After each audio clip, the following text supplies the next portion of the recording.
सो यहां तक कॉपी कर लिया ना, तो टाइप लिख लेंगे नियरेस्ट नेबर। नियरेस्ट नेबर कितने डिस्टेंस में आया था, ए डिस्टेंस में, देख लो ए डिस्टेंस में था, ए डिस्टेंस और ए डिस्टेंस पे था। और वो इन टर्म्स ऑफ आर कितना बोलेंगे 2r। और कितने टोटल नंबर आएंगे नियरेस्ट नेबर का 6।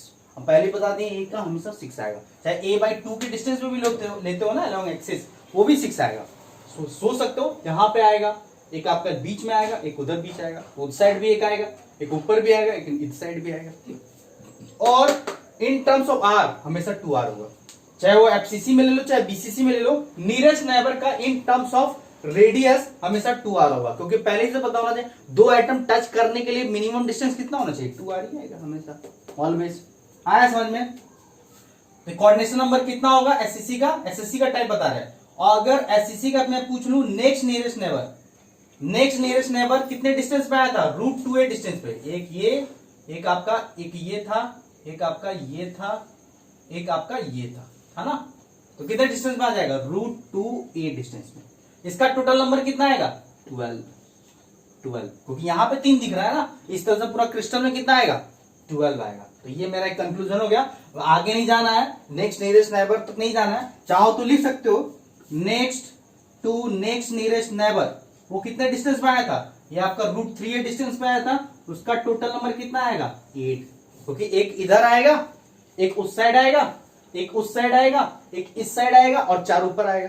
क्योंकि एक कॉर्नर में, एक रूम में एक बॉडी डायगोनल बना सकते हो, तो 8 रूम से वो कॉर्नर कॉमन कॉर्नर है, 8 डायगोनल बनेगा, तो √3a डिस्टेंस में आपका 8 एटम आएगा। आया समझ में? बट हमको सिंपली आपको 2 ही याद रखना है, एक नियरेस्ट नेबर जिसको कोऑर्डिनेशन नंबर के नाम से जानते हैं, या नेक्स्ट नियरेस्ट नेबर।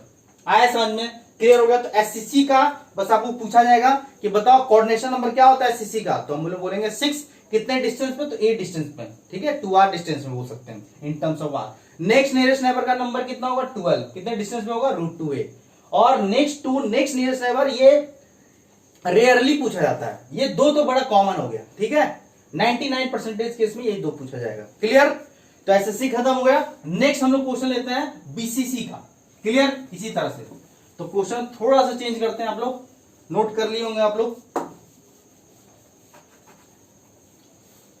यहां पे अलग से नया फिगर बनाते हैं हम लोग,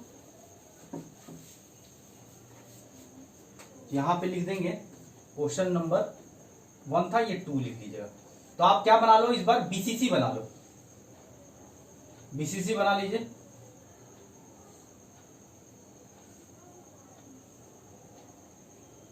बना लिए? ठीक है, यहां पे हो गया आपका 1 2 3 4 5 6 7 8 और एक बॉडी सेंटर में।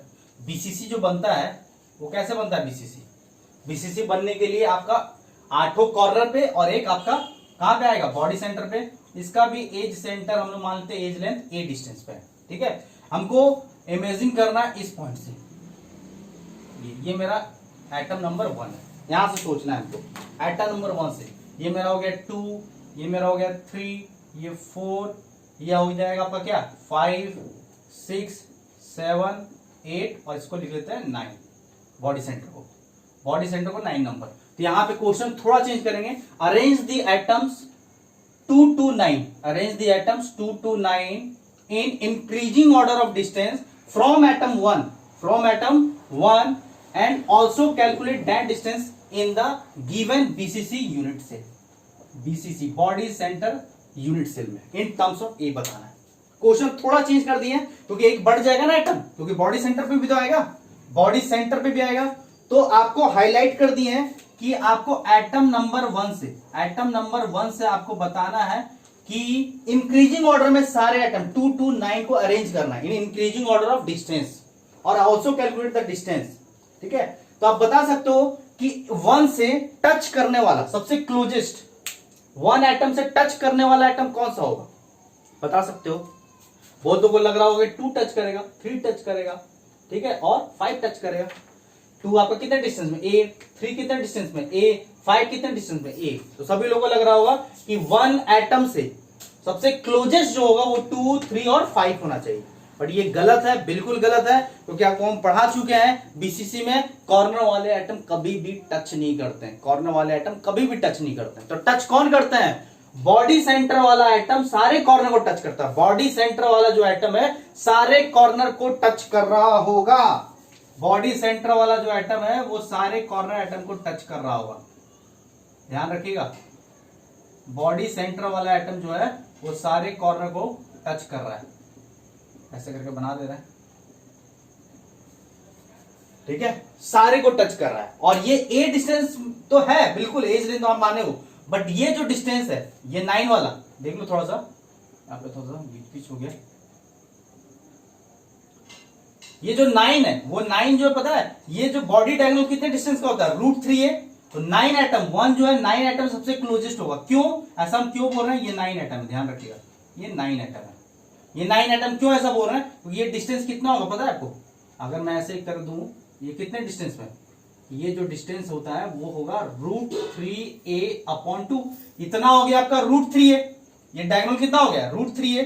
तो इतना कितना हो जाएगा? √3a/2, आधा हो जाएगा ना। ये सबसे क्लोजेस्ट होगा। आप हमको ये बताओ, ये था ए डिस्टेंस में, अब ये था √3/2। अब यहाँ पे 1 मल्टीप्लाई कर देते हैं। अब बताओ √3/2 बड़ा है या 1 बड़ा है? ऑब्वियस है 1 बड़ा है। √3/2 क्या छोटा है, ये बड़ा वैल्यू है। तो सबसे क्लोजेस्ट कौन हुआ? 1 एटम से टच करने वाला एटम 9 है, ध्यान रखिएगा। तो 1 से टच करने वाला 9 है। और हमको आपको पहले भी बताया कि कोई एटम अगर दूसरे एटम को टच कर रहा है तो वो कितने डिस्टेंस में होगा? In terms of R, always 2r। चाहो तो चेक कर लो, जैसा हम करके दिखाते हैं आपको। बीसीसी में हम बता रहे थे, आपको दिख रहा है सभी को, क्लियर सभी को दिख रहा है। ये 1 एटम है, 1 के रिस्पेक्ट में हम सारे का डिस्टेंस अभी हम कैलकुलेट करेंगे in increasing order of distance. ये 2 है, ये 3 है, ये 4, ये 5, 6, 7 और 8 और 9। कभी भी गलती से भी ध्यान नहीं देंगे कि 1 एटम के सबसे क्लोजेस्ट 2, 5 या 3 है, ये बिल्कुल गलत है। ये ए डिस्टेंस में, बट 1 से सबसे क्लोजेस्ट 9 है, क्योंकि ये कितने डिस्टेंस पे है? √3a/2। यहां से अंदाजा लगा सकते हो √3/2a बड़ा है या ए बड़ा है? बिल्कुल ए बड़ा है, चाहो तो कैलकुलेट करके देख लो। तो यहाँ पे विथ रिस्पेक्ट टू 1 के बेसिस पे सबसे क्लोजेस्ट कौन है? 9। वो कितने डिस्टेंस में देख लो, √3a/2 के डिस्टेंस में। कैसे? अगर आप पूछो कैसे तो कैलकुलेट कर लो ना। अब ए को हम बता सकते हैं, ए जो है √3a/2। अब ये बता सकते हो ए को इन टर्म्स ऑफ आर लिख सकते हो। बताओ what is the edge length of BCC in terms of R? कितना होता है पता है आपको? ये कितना होता है? √3a। अब √3a में अब ये बताओ कि बॉडी डायगोनल के अलोंग जितने भी एटम है, बॉडी डायगोनल के एटम जितने भी है, दिख रहा है आपको? सभी लोग अपना रूम देखो जहां बैठे हो आप लोग। बॉडी डायगोनल के अलोंग जितने भी एटम है वो सारा एक दूसरे को क्या कर रहा है? टच कर रहा है। यहाँ पे एटम है, ये एटम उस एटम को भी टच कर रहा होगा, नीचे वाला भी एटम को टच कर रहा होगा। तो यहाँ पे कितना, अगर 3 एटम टच कर रहा है तो कितना डिस्टेंस होगा इन टर्म्स ऑफ आर? कितना होगा? 3r। ठीक है, समझ में आ रहा है आप लोगों को? अगर 2 एटम टच कर रहा है तो एटम का डिस्टेंस हम लोग आर के टर्म में कैसे बताते हैं? सेंटर से 2r हो गया। अगर आपका 3 एटम टच कर रहा है तो कितना डिस्टेंस होगा बोलो? ये हो जाएगा आपका 2r और ये r 3r हो जाएगा, होगा ना? ये 2r, ये r, ये r, तो कितना हो जाएगा? 4r, सॉरी 4r हो जाएगा। अगर हम लोग 4 एटम टच कर रहा है तो कितना डिस्टेंस हो जाएगा? 6r। 2 के मल्टीपल पे होता है, देख लो। 2 1 जा 2, 2 2 जा 4, 2 3 जा 6। ये आप देख लो, ये 2r हो गया, ये 2r हो गया, ये r हो गया, ये r हो गया, ये r, ये 2r, ये 2r, ये r। इन सेम ये r हो गया, ये 2r हो गया, ये आपका r हो गया। इन सेम में ये भी r है, ये भी r है, दिख रहा है? तो अगर हम बोलेंगे 5 एटम टच कर रहा है तो कितने डिस्टेंस पे होगा? तो 2 4 जा 8r हो जाएगा। आया समझ में? तो along the body diagonal 3 atom touch करें तो कितना डिस्टेंस हो जाएगा? 4r। तो √3a = 4r, तो a = 4r/√3। अगर आप भूल गए तो डिराइव कर लो without using pen and paper. तो a की जगह क्या लिखेंगे? √3/2। a की जगह हो जाएगा क्या? 4r/√3। √3 कैंसिल, 2 2 जा 4, तो कितना आ गया? 2r आ गया ना फाइनली। मतलब हम लोग कह सकते हैं जो 9 एटम है वो कितने डिस्टेंस पे है? 2r डिस्टेंस पे। आया समझ में?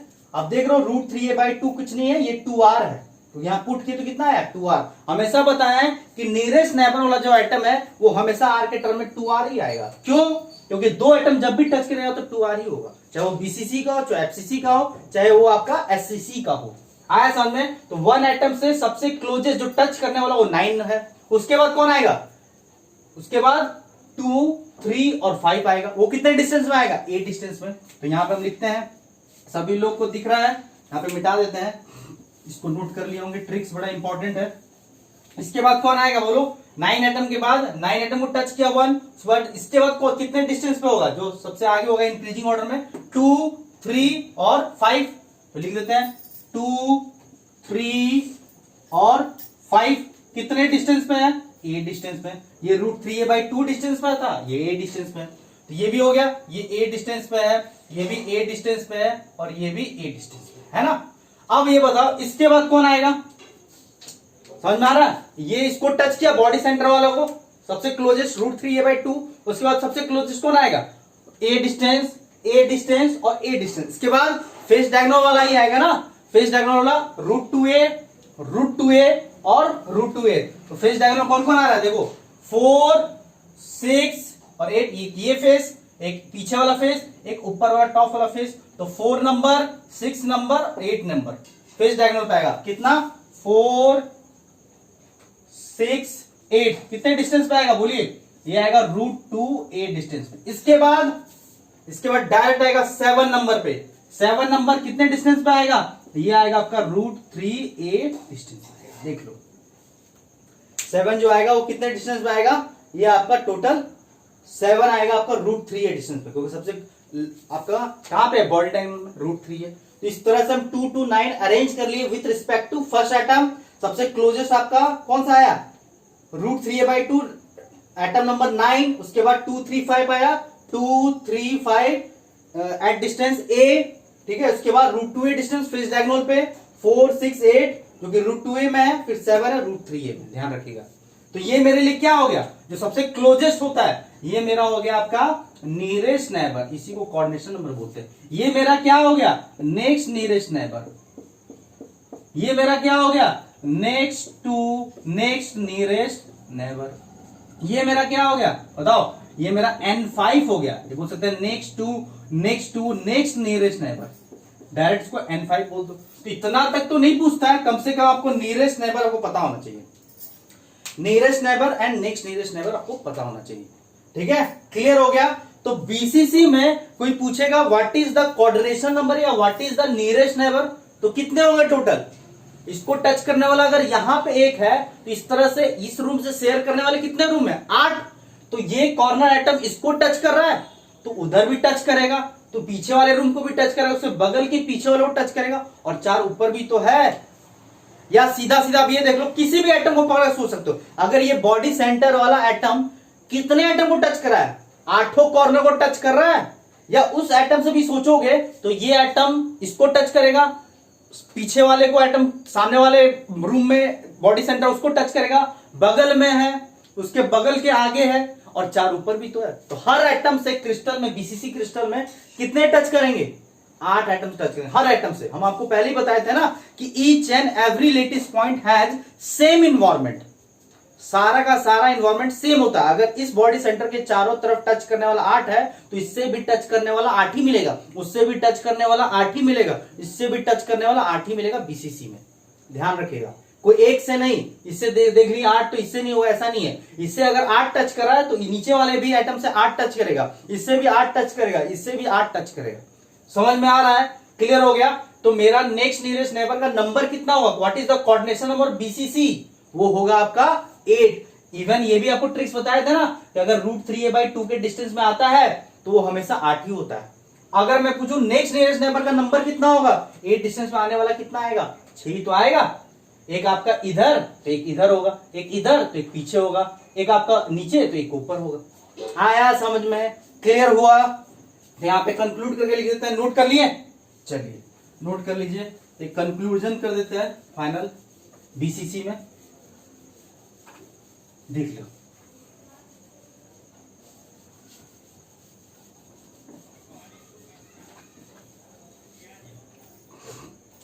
यहाँ पे टाइप लिख लेना आप लोग बीसीसी में, यहाँ पे डिस्टेंस लिख लीजिएगा और यहाँ पे आप लिख लेना नंबर।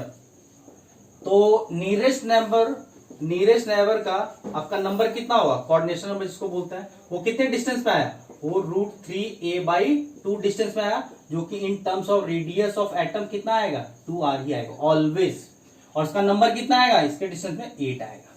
ध्यान दीजिएगा, क्योंकि ये बॉडी सेंटर वाला 8 को छुएगा या एक किसी भी कॉर्नर को लेके ऑब्जॉर्व करो कि ये वाला एटम जो है वो इस बॉडी सेंटर को टच कर रहा है, तो इस तरह से आपका 8 रूम शेयर किया हुआ है, आपको पहले भी क्लास में बताया है। तो 8 रूम से शेयर किया, तो 8 रूम में तो बॉडी सेंटर है, तो वो कॉर्नर सभी को टच करेगा।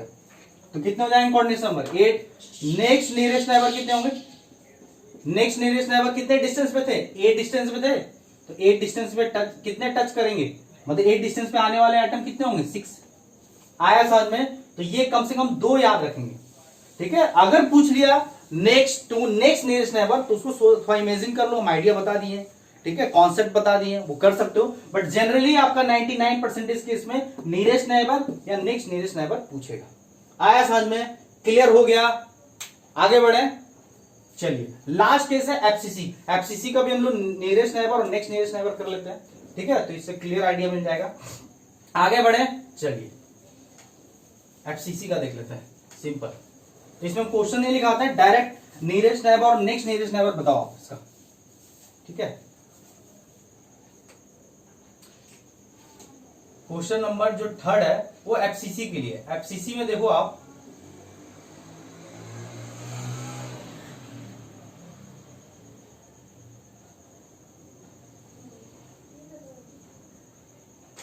एफसीसी बनाइए आप लोग सभी लोग।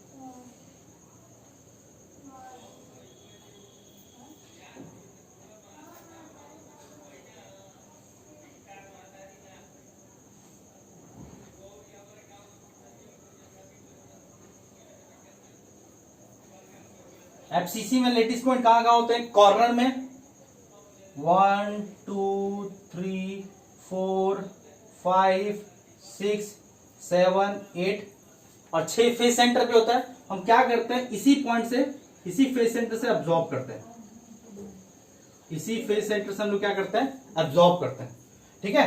अब ये पता होना चाहिए, ये जो फेस पॉइंट है ये इसको टच करेगा, ये इसको भी टच करेगा, ये इसको भी टच करेगा और ये इसको भी टच करेगा, करेगा, क्लियर है। कैसे टच करेगा, आप देखो यहाँ पे, ये पूरा डायगोनल कितना डिस्टेंस है, √2a। अगर इसको मान ले एज लेंथ इसका √2a डिस्टेंस पे है, तो ये कितना हो जाएगा, अगर ये पूरा फोइस डायगोनल आपका √2a, तो ये बता सकते हो ये डिस्टेंस कितना होगा, ये डिस्टेंस कितना होगा बोलो, √2a/2 होगा, या इसको डायरेक्ट a/√2 भी लिख सकते हैं। अब ये बताओ, अगर ये टच कर रहा है, अगर ये एटम को टच कर रहा है, जो हम ब्लैक हियर इसके पॉइंट से सोच रहे हैं, इसको पॉइंट पे, ये फेस सेंटर, एक one of the face centre, इसके पॉइंट से हम लोग सोच रहे हैं, ये इसको भी टच कर रहा होगा, इसको भी टच कर रहा होगा, इसको भी टच कर रहा होगा, इसको भी टच कर रहा होगा। ये कितने डिस्टेंस में है, ये पूरा डिस्टेंस √2a है, तो ये कितना डिस्टेंस होगा, √2a/2, इसको लिख सकते हैं a/√2, इसको √2 × √2, तो √2 कैंसिल, इसको लिख सकते हैं सीधा a/√2। तो क्या अब a को लिख सकते हो इन टर्म्स ऑफ r, कैसे लिखेंगे, 4r इज इक्वल टू क्या हो जाएगा, √2a, तो आपका a इज इक्वल टू क्या हो जाएगा, 4r/√2। यहां पे लिख दे 4r/√2 इंटू √2 था ही पहले से ही, तो √2 2 हो गया, कैंसिल हो गया, 2 हो जाएगा, तो कितना आया 2r। हम आपको पहले भी बताया, जब भी दो एटम टच करेगा, चाहे वो बीसीसी हो, चाहे एससीसी हो, चाहे वो एफसीसी हो, हमेशा 2r ही आएगा। तो ये एटम दो टच कर रहा है, इसका प्रूफ है कि 2r आ रहा है, देख रहे हो, क्लियर है। ये इसको भी टच कर रहा है, क्योंकि ये भी कितने डिस्टेंस पे है आपका a/√2 डिस्टेंस, ये भी कितने डिस्टेंस पे है √2, ये भी कितने डिस्टेंस में √2, और ये किसको टच कर रहा होगा बोलो, ये फेस सेंटर इस फेस सेंटर को भी टच कर रहा होगा। ये जो है आपका एटम, ये जो है आपका इस फेस सेंटर को भी टच कर रहा होगा, इसको भी टच कर रहा होगा कि नहीं कर रहा होगा, पहले ये तो प्रूफ करो, क्या इसको टच कर रहा होगा, कैसे ये बताओ, हम इसको निकाल के दिखाते हैं आपको।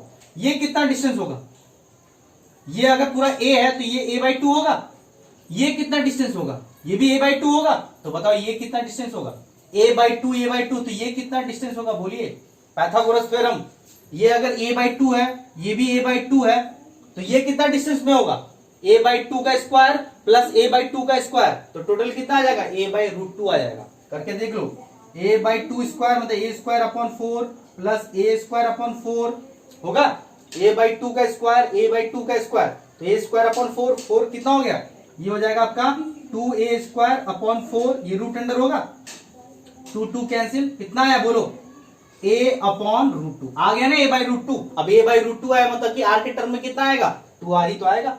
अगर इस फेस सेंटर को टच करे तो नीचे वाले फेस सेंटर को भी टच करेगा, करेगा, एक फ्रंट में भी उसको भी टच करेगा, फ्रंट में उसको भी टच करेगा, और एक आपका बैक में है, बैक फेस, उसको भी टच करेगा। अगर मान लो कि 4 इसको टच किया, 4 इधर टच किया, तो आपका इसी तरह से आपका इधर भी तो होगा, इधर भी तो होगा, देख लो, तो बना देते हैं।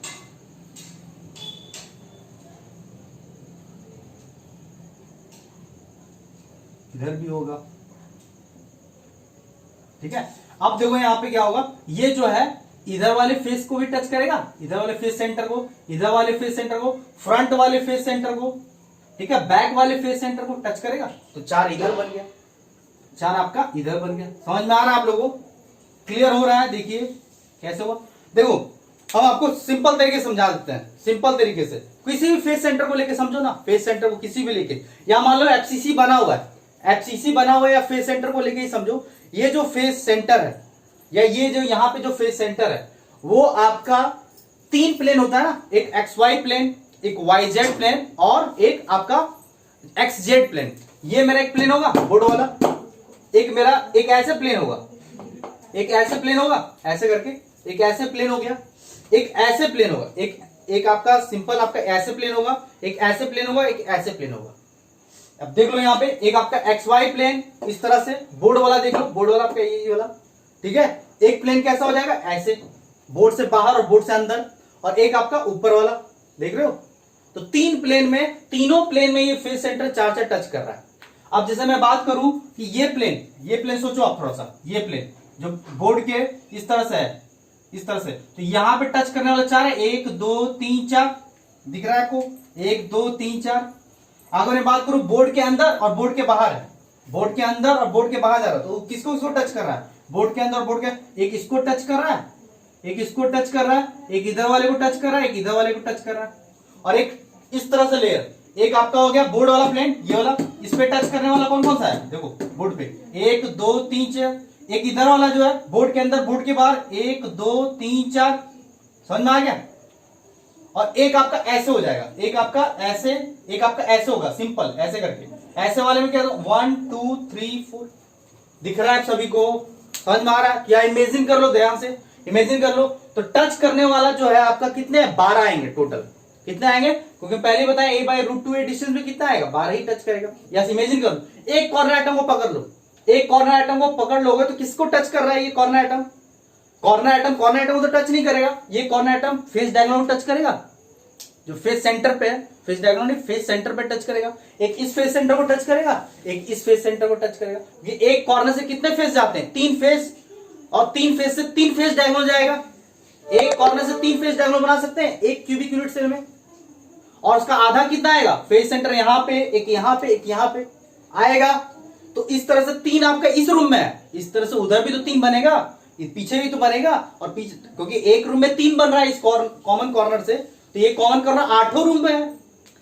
तो अगर एक में 3 है तो 8 3 जा 24, बट कुछ कुछ कॉमन भी तो आ रहा है, ये आपका फेस कॉमन आएगा, इधर में फेस सेंटर पे कॉमन आएगा, ऊपर वाला भी कॉमन आएगा, तो 24 को 2 से डिवाइड कर दो, कितना आएगा 12। तो हर फेस सेंटर देखो, ये फेस सेंटर इसको टच करेगा, इसको टच करेगा, उसको टच करेगा, इसको टच करेगा, और ये फेस सेंटर जो है, ये वाला ऊपर में जो फेस सेंटर इसको भी टच करेगा, इधर वाले को फेस सेंटर को टच करेगा, उधर वाले फेस सेंटर को टच करेगा, नीचे वाले फेस सेंटर को टच करेगा। तो देख लो इस प्लेन में देखो, इस प्लेन में सोचो, इस प्लेन में टच करने वाला कितना है, देखो तो इस प्लेन पे टच करने वाला एक वो है, एक ये है, एक ये है, एक ये है, आया समझ में। अब हम थोड़ा समझाते हैं आपको कि आपका इस फेस पे टच करने वाला कितना है, इधर से इधर सोचो आप, इस फेस पे टच करने वाला कितना है, देख लो। तो इस फेस पे टच करने वाला आपका ऊपर है, एक आपका नीचे है, एक ऊपर एक नीचे, उस साइड भी एक ऊपर आएगा, एक नीचे आएगा, और इधर पे देखो, इधर पे टच करने वाला कौन कौन सा है, एक इधर, एक इधर, एक उस साइड भी इधर होगा, एक इधर होगा, तो कितने हो गए टोटल 12। आया समझ में, क्लियर हुआ। यहां भी वही चीज दिखाने की कोशिश कर रहे हैं, आप इमेजिन कर सकते हो, ठीक है। तो यहाँ पे टाइप बना के ये लिख लो, डायरेक्ट क्वेश्चन फॉर्म में लिखने की जरूरत नहीं है। यहाँ पे डिस्टेंस लिख लो, यहाँ पे नंबर लिख लो। तो हम लोग नियरेस्ट नेबर की अगर हम बात करें, जिसको कोऑर्डिनेशन नंबर बोलते हैं, वो कितने डिस्टेंस पे आया, a/√2 है डिस्टेंस में। अगर हम बात कर ले r के डिस्टेंस में, वो हमेशा 2r होगा। नियरेस्ट नेबर का हमेशा r के डिस्टेंस में, r के टर्म में 2r आएगा। वो कितना नंबर आएगा, ये तो हमेशा आपका 12 ही मिलेगा। तो एफसीसी का कोऑर्डिनेशन नंबर हमेशा 12 होगा। और नेक्स्ट नियरेस्ट नेबर कितना होगा, नेक्स्ट नियरेस्ट नेबर, अब a/√2 के बाद तो क्या आएगा, a ही आएगा ना। a/√2 के डिस्टेंस में हमेशा आपका क्या आएगा, a आएगा। a/√2 के डिस्टेंस में कौन सा बड़ा आएगा, a ही आएगा। इसको टच करना ये है, इसके बाद कौन आएगा, इसके क्लोज में यही तो आएगा कॉर्नर वाला। तो कितने डिस्टेंस में आएगा, a, वो कितना होगा 6। तो बस इतना ही ध्यान रखिए। और आगे पूछेगा तो इमेजिन करेंगे, सोचेंगे, विजुलाइज करेंगे। तो उसको कॉपी कीजिए आराम से, जल्दी से कॉपी कीजिए। आई होप कि आपको समझ में आ रहा होगा क्लियर तरीके से। 3 प्लेन में 4 को टच करेगा हर जगह। अगर ये इसको टच कर रहा है, ये देखो, ये आपको किसको टच कर रहा है, इधर टच कर रहा है। अब देखो इस प्लेन में सोचो, इस प्लेन में इस तरह सोचो, इसको टच कर रहा है, ठीक है, इसको टच कर रहा है। एक उधर टच करेगा उस साइड को, उस साइड इधर वाले में सोचो, अब इधर एक इधर टच करेगा, एक उधर टच करेगा, ठीक है, एक इधर एक उधर, एक इसी में 2 कॉमन आ जाएगा, 2 कॉमन। फिर देखो अगर मैं इधर सोचूं, इधर पे, तो एक ऊपर होगा टच करेगा, एक उस साइड ऊपर टच करेगा, एक उस साइड ऊपर टच करेगा, एक उस साइड ऊपर टच करेगा। तो 4 ऊपर हो गया, देख रहे हो इधर से, एक इस साइड, एक इस साइड, एक उस साइड फेस डायगोनल पे, एक इस ऊपर वाले, इस सामने वाले फेस डायगोनल में। 4 ऊपर हो गया, 4 ऊपर। और कहां टच करेगा, एक आपका इस सेंटर पे इधर टच करेगा, इधर से सोचो, इधर टच करेगा, और किधर टच करेगा, उधर टच करेगा। तो कितना हो गया, 4 2 6, 4 हो गया, और 4 2 कितना हो गया 6, और उधर हो गया 7। और किधर से जा रहा है फेस डायगोनल, एक इधर हो गया, एक इधर हो गया, एक इधर हो गया। अब आपका देख लो, 1 2, उधर हो गया 3, इधर हो गया 4, तो 4 4 8, और 8 4 12 हो गया। समझ में आ रहा है आप लोगों को। तो सिंपल तरीके से सोचो ना, इधर आपका 3 फेस आया ना, 1 2 3। अगर इधर 3 है तो उस साइड भी तो 3 आएगा, एक कॉमन आ जाएगा, ये कॉमन आएगा। फिर उस साइड भी तो 3 आएगा, फिर इसके पीछे भी तो 3 आएगा, और चारों के 3 के ऊपर आएगा। एक रूम में एक कॉर्नर से अगर 3 फेस सेंटर आ रहा है, तो 8 रूम में 3 3 आएगा ना, तो 8 3 24। बट 2 2 कॉमन है, तो 24, 2 को डिवाइड कर दो 12 आ जाएगा। या ऐसे समझ सकते हो, इस प्लेन में, इस प्लेन में, और एक इस प्लेन में, एक इस प्लेन में बोर्ड के अंदर और बाहर, एक इस प्लेन में जो बोर्ड है, बोर्ड जो है, एक ये प्लेन हो गया, बोर्ड वाला एक प्लेन हो गया। तो बोर्ड वाला एक प्लेन में देख लो, बोर्ड वाला एक प्लेन में कौन कौन सा आ रहा है, जो भी आ रहा है, 1 2 3 4। एक आपका बोर्ड के अंदर, एक बोर्ड के बाहर, तो 1 2 3 4। और एक आपका क्या हो जाएगा, एक आपका ऐसे सोच लिए, एक आपका बोर्ड के अंदर, एक बोर्ड के बाहर, एक ऐसे सोच लो, ऐसे। तो ऐसे में कौन कौन सा आ रहा है, ये और ये। आया समझ में, क्लियर हो गया, समझ में आ गया। आगे बढ़े तो ये कोऑर्डिनेशन नंबर, नियरेस्ट नेबर वाला का जितना कॉन्सेप्ट था, एसएससी बीसीसी एफसीसी सारा बता दिया। एक क्वेश्चन के फॉर्म में पूछ लेते हैं, एक क्वेश्चन के फॉर्म में यहां पे समझा देते हैं आपको। ये 3 तो याद रखेंगे, और बेसिक चीज है, इससे रिलेटेड जितना भी आपसे पूछा जाए तो इसी तरह से थिंक कीजिएगा। और जब भी नियरेस्ट नेबर वाला आइटम टच करेगा, आर के डिस्टेंस में हमेशा 2r होगा। अगर मैं क्वेश्चन के फॉर्म में पूछ लू, एक जैसे एक डायग्राम बना हुआ है, एज सेंटर वाला, एज सेंटर वाला याद है आपको, कॉर्नर वाले को 1 2 3 4 5 6 7 8, और एज सेंटर बना दो, एज सेंटर 1 2 3 4 5 6 7 8 9 10 11 12। तो ब्लैक वाले से जो लेटेस्ट पॉइंट बनाया, एटम बनाया, वो मान लो कि ये आपका ए है, और जो ब्लू वाले से जो बनाया है उसको मान लो बी है। तो दोनों का ही आपको बताना है कोऑर्डिनेशन नंबर या नियरेस्ट नेबर, ठीक है। तो अगर हम बताएं, अगर मैं सोचूं इसका ब्लैक वाले का, एक अगर मैं बताऊं आपको कोऑर्डिनेशन नंबर या नियरेस्ट नेबर, जो समझ लो, तो इसको टच करने वाला इसको जो है ब्लैक वाले को, सोचो यहाँ ब्लैक वाले को टच कौन करेगा, एक इसको टच करेगा, एक इसको टच करेगा एज सेंटर। सोचो ना 8 कॉर्नर पे और 12 एज सेंटर पे आपका लेटिस पॉइंट है, तो ये एज सेंटर इसको टच करेगा, इसको टच करेगा, और किसी को टच करेगा क्या? आप देखो ना, इसको टच करेगा, इसको टच करेगा, और टच करेगा, इसको टच करेगा क्या? और तो किसी को टच ही नहीं कर पाएगा, उस साइड को टच कर पाएगा क्या? नहीं। अगर यहाँ पे अटैच भी करो तो कॉमन आएगा ना, यहाँ पे अगर बाहर निकलता है तो वो टच कर पाएगा क्या? नहीं टच कर पाएगा। मतलब इससे टच करना इधर है, इधर है, मतलब इसका कोऑर्डिनेशन हमेशा 2 होगा। ठीक है, सिमेट्रिकल के बारे में बताएं, याद रखिएगा। अगर आपका a या a/2 डिस्टेंस में हो, या √2a या a/√2a डिस्टेंस में हो, या √3a या √3a/2 के डिस्टेंस में हो, तो इसका कोऑर्डिनेशन नंबर 6, इसका कोऑर्डिनेशन नंबर आपका 12, इसका कोऑर्डिनेशन नंबर 8 जब सिमेट्रिकल हो। ठीक है, ये आपका कोऑर्डिनेशन नंबर का ट्रिक बताए नियरेस्ट नेबर का, जब आपका सिमेट्रिकल टाइप का फिगर हो। बट यहां पे ध्यान नहीं देंगे, यहां पे इसको टच कर रहा है, इसको टच कर रहा है, और इससे टच करने वाला पूरा क्वेश्चन में 2 ही मिलेगा। ठीक है, ये बहुत गलती करते हैं कि इसको भी तो टच कर रहा होगा, नहीं, कैसे टच करेगा? बिल्कुल टच नहीं कर रहा होगा। ये इसको टच करेगा क्या? बिल्कुल टच नहीं करेगा। आया समझ में? जो गैप है ना, हॉलो है। बी किसको टच कर रहा होगा? बी का कोऑर्डिनेशन नंबर बताओ। बी कौन सा हो गया? बी हो गया आपका ब्लू वाला। तो बी देखो, इसको टच करेगा, ये कितने डिस्टेंस पे? a/2। इसको टच करेगा, इसको टच करेगा। अगर इसको टच करा तो इधर भी तो होगा, अगर इसको टच करा तो इधर भी तो होगा, अगर नीचे वाले को टच करा तो ऊपर भी तो होगा। तो टोटल कितने हो गए? 6। ध्यान रखिएगा। बट एज सेंटर वाला को टच करने वाला 2 ही है। इसको अगर इधर पकड़ लो तो इधर टच करेगा, इधर टच करेगा, उस साइड वाला को टच ही नहीं कर सकता है, नीचे वाला टच ही नहीं कर सकता है। आया समझ में? क्लियर हो गया? तो बड़ा इंपॉर्टेंट था ये, तो इसीलिए हम बोलते हैं कि जो एज सेंटर वाला ना उतना इंपॉर्टेंट नहीं। देखो कोऑर्डिनेशन में कितना कम आया, खोखला होता है ना, इसलिए इतना ये स्टैंडर्ड नहीं माना गया। बट पूछने के लिए पूछ सकता है, क्या दिक्कत है? आया समझ में? तो कोऑर्डिनेशन नंबर का यहाँ पे सारा कॉन्सेप्ट बता दिए हैं, आपको याद रखना है। क्या याद रखना है? कि एसएससी का कोऑर्डिनेशन नंबर या नियरेस्ट नंबर 6 होता है। नेक्स्ट नियरेस्ट नंबर क्या होता है? आपका 12 होता है। आपका बीसीसी में कोऑर्डिनेशन नंबर कितना होता है? 8 होता है। और नेक्स्ट नियरेस्ट नंबर कितना होता है? 6 होता है। और एफसीसी में देख लो 12 होता है और 6 होता है। ध्यान रखिएगा। डिस्टेंस भी आपको ध्यान रखना चाहिए। क्लियर? तो यहां पे आपका कोऑर्डिनेशन नंबर का कॉन्सेप्ट खत्म हो गया। एक छोटा सा टॉपिक बाकी है, उसको भी देख लेते हैं। ठीक है, डेंसिटी ऑफ यूनिट सेल कैसे निकालते हैं, एक छोटा सा टॉपिक, उसको भी देख लो। Density of unit cell, density of unit cell कैसे निकालेंगे। तो आई होप कि आपको कोऑर्डिनेशन नंबर समझ में आ गया होगा। नहीं समझ में आया तो ऐसा घर में बैठे हो उसको इमेजिन करो, हर जगह पे इमेजिन करके ऑब्जर्व करके सोचिए इसको, कौन कौन टच कर रहा हो कितने डिस्टेंस पे, सोच सकते हो। अवेलेबल रूम है, यहां पे लिख लेंगे density of unit cell. Density of unit cell, density of unit cell कैसे निकालते हैं? डेंसिटी इक्वल टू होता है क्या पता है आपको? डेंसिटी इक्वल टू होता है मास अपॉन वॉल्यूम। ठीक है, डेंसिटी इक्वल टू होता है मास अपॉन वॉल्यूम, सिंपल है। डेंसिटी ऑफ यूनिट सेल निकालना है तो सबसे पहले क्या निकाल लो? मास निकाल लो उसका, फिर वॉल्यूम निकाल लो। डेंसिटी ऑफ यूनिट सेल क्या होता है? रेशियो ऑफ, सिंपल तरीके से लिख लेंगे, ratio of mass of unit cell to the volume of unit cell.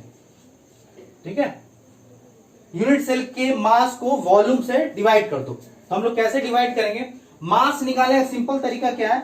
आपका यूनिट सेल का मास किस पे डिपेंड करेगा? उसके लेटिस पॉइंट पे, एटम पे, क्योंकि उसी से तो बना है। तो अगर मैं मास जो है एक एटम का अगर पता कर लूं, मान लो कि अगर कोई यूनिट सेल 4 एटम से बना हुआ, अगर कोई यूनिट सेल 4 एटम से बना हुआ, एक एटम का मास आपको पता है x ग्राम है, तो आप बता सकते हो उस यूनिट सेल का कितना मास होगा। अगर एक एटम का मास x ग्राम है तो उस यूनिट सेल का कितना मास होगा, और वो यूनिट सेल 4 एटम से बना हुआ है।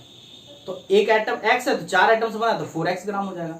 से एक झोला है, एक झोला में आपका मान लो कि 50 आलू है, ठीक है, या कुछ भी है, बॉल है, मान लो 50 बॉल है। एक बॉल का अगर सारा बॉल सेम टाइप का, एक बॉल का अगर मास y ग्राम है तो उस झोले का मास बता सकते हो 50 × y। झोले का मास को नेगलेक्ट कर लो, कितना हो जाए 50y। आया समझ में? तो हम लोग इसी तरह से निकालेंगे। हम लोग क्या निकालेंगे? रैंक। रैंक क्या बताता है? Total number of effective number of atom per unit cell. हम लोग क्या करेंगे मास निकालने के लिए? Effective number of atom per unit cell. Per unit cell निकाल लो, effective number of atom per unit cell into, ये तो हो गया टोटल नंबर ऑफ एटम। अब एक एटम का मास अगर निकालना है, सिंपल तरीका है, आपको मूल कॉन्सेप्ट समझाए थे कि Na जो है, Na एटम का मास क्या होता है? Na एटम का मास आपका एटॉमिक मास बोल दो या ग्राम एटॉमिक मास बोल दो, ठीक है। यहां पे लिखते हैं ग्राम एटॉमिक मास, लिख सकते हैं, या इसको एटॉमिक मैग्नीट्यूड तो सेम होता है, तो एक एटम का मास कितना हो जाएगा? अगर Na एटम का मास ग्राम एटॉमिक मास के बराबर है तो एक एटम का मास कितना हो जाएगा? ग्राम एटॉमिक मास अपॉन Na से डिवाइड कर दो एवोगैड्रो नंबर से। क्लियर हो गया? या इसी को मोलर मास बोलते हैं सिंपल तरीके से। तो यहां पे क्या लिख देंगे? ग्राम एटॉमिक मास अपॉन Na। ये कितने एटम का मास हो गया? ये कितने एटम का मास है? एक एटम का मास है। कितने एटम का मास है? Na एटम का मास है, ध्यान रखिएगा। आया समझ में? देख लो, ध्यान से देखिए आप लोग, ठीक है। यहां पे एक लाइन और लिख देते हैं, मास ऑफ वन एटम लिख देते हैं, मास ऑफ वन एटम। उसके बाद एक स्टेप आगे करते हैं, मास ऑफ वन एटम। एक एटम के मास को उसके इफेक्टिव नंबर से क्या कर देंगे? डिवाइड कर देंगे। और वॉल्यूम, अगर मान लो कि एज लेंथ यूनिट सेल का, लेट एज लेंथ हम मान लिए गिवन यूनिट सेल का, of given unit cell be a मान लिए, ए यूनिट, तो कितना हो जाएगा volume? A cube. Effective number of atom मतलब Z. Mass of one atom कैसे निकालोगे? Na एटम का मास ग्राम एटॉमिक मास होता है, तो वन एटम का ग्राम एटॉमिक मास अपॉन क्या हो जाएगा? आपका Na, और वॉल्यूम क्या हो जाएगा? ए क्यूब। तो यही निकल गया डेंसिटी। तो डेंसिटी अगर आपको निकालना है तो जेड मतलब रैंक इनटू ग्राम एटॉमिक मास, उस एलिमेंट का, या मोलर मास लिख देते हैं सीधा सीधा, ग्राम एटॉमिक मास बोल दो या molar mass. Gram atomic mass molar mass एक ही चीज हो गया, upon a cube volume cube into Na Avogadro number. और हमेशा इसका जो यूनिट होगा ग्राम पर सीसी मतलब क्यूबिक सेंटीमीटर में ही लिखेंगे जनरली, या एग्जाम में जनरली आपका इसी यूनिट में ही निकालने बोला जाता है। ये मेरा डेंसिटी हो गया, तो कॉपी कर लीजिए, सिंपल फॉर्मूला हो गया डेंसिटी। कभी भूलेंगे तो ड्रैग कर लो, density equal to Z rank हो गया ग्राम एटॉमिक मास या molar mass upon a cube into Avogadro number. आया समझ में? अब इस पे एक क्वेश्चन कर लेते हैं, पहले कॉपी कर लीजिए, कर लिए नोट, कर लिए। ये फॉर्मूला का एक छोटा सा टॉपिक है डेंसिटी पे, ये सेकंड टाइप का न्यूमेरिकल इसी पे आता है, सेकंड टाइप का न्यूमेरिकल इसी पे बनता है। एक न्यूमेरिकल बताया तो formation of ionic compound, second type का न्यूमेरिकल इसी से पूछ लेता है, जनरल न्यूमेरिकल सेकंड टाइप का। तो एक क्वेश्चन कराता है तो क्लियर हो जाएगा, ठीक है। तो चलिए ये क्वेश्चन देते हैं, होमवर्क आप लोग सॉल्व करके आना, होमवर्क लिख देते हैं, होमवर्क लिख देता है, ठीक है। क्या होमवर्क है कि sodium element crystallises, sodium metal है, crystallises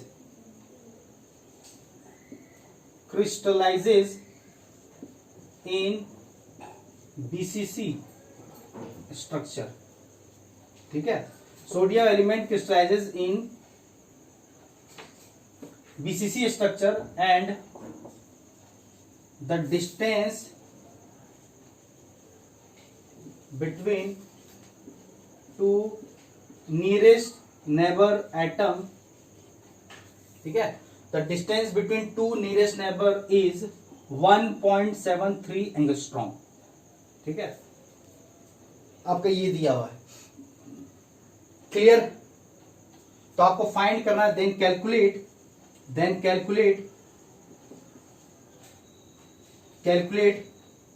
as length of sodium element, ठीक है।